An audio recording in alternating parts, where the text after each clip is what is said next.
ายดีFC ยายน้อยมาเด้อมื้อนี้มาขั่วไปที่นี่กันขั่วไปรู้สมัครแดงด้วยท่านผู้ชมตั้งหลายคนขั่วไปรู้สมัครแดงเด้อท่านผู้ชมเด้อ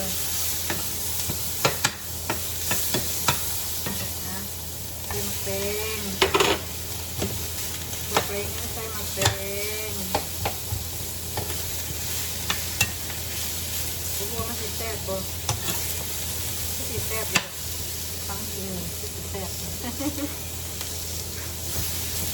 ใส่ซีอิ๊วตัวกดกลมกล่อม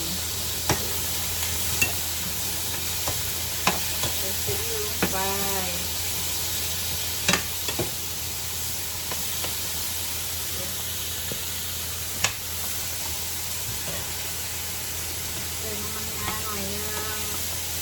ก็หอม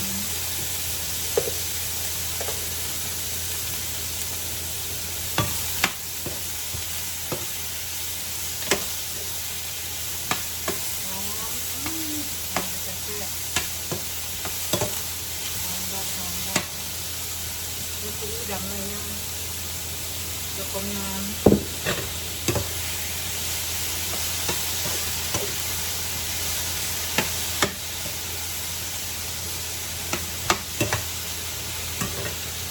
หอมบัวง่ายลูกไป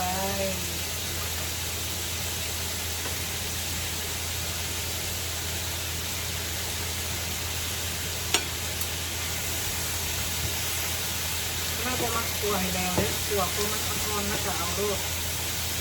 เพราะว่าอย่างเพราะว่ามันเป็นตะกรอบ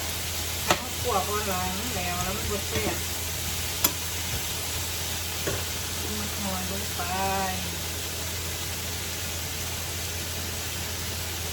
อร่อยมากๆเลือดพอดี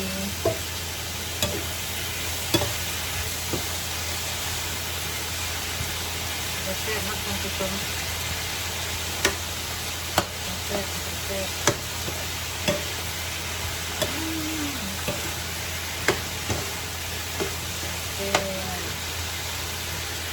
เต่าน้ำโตน้ำข้นเป็นน้ำได้เลย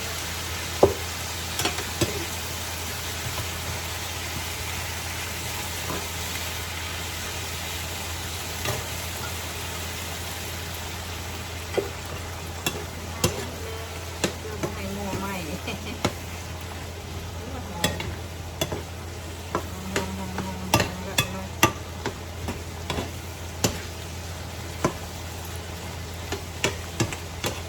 ซีนบนน้ำถึงเลยนัวน่ะแต่ว่าใส่ตูนนิดนึงทำให้ลืมใส่ผงนัวใส่ผงนัวเลย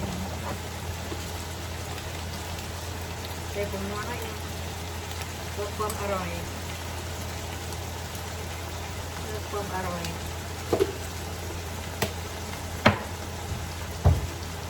น้องไปละต้องการตัวดี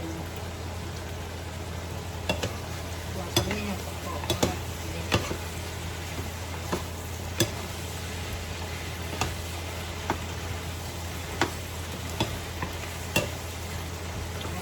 แล้วเสียตัวนี้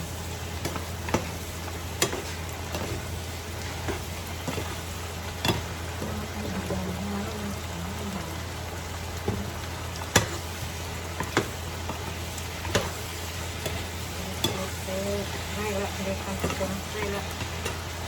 ได้แล้วหมดไปกูมีที่นี่ตรงแล้วละแล้วละ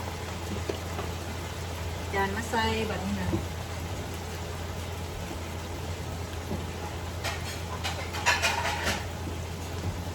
ใส่จานมาใส่แซ่บ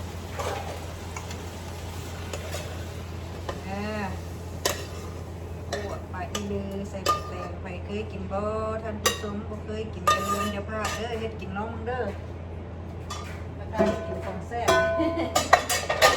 องมันเด้อขัวบ่ยากแซ่บแซ่บ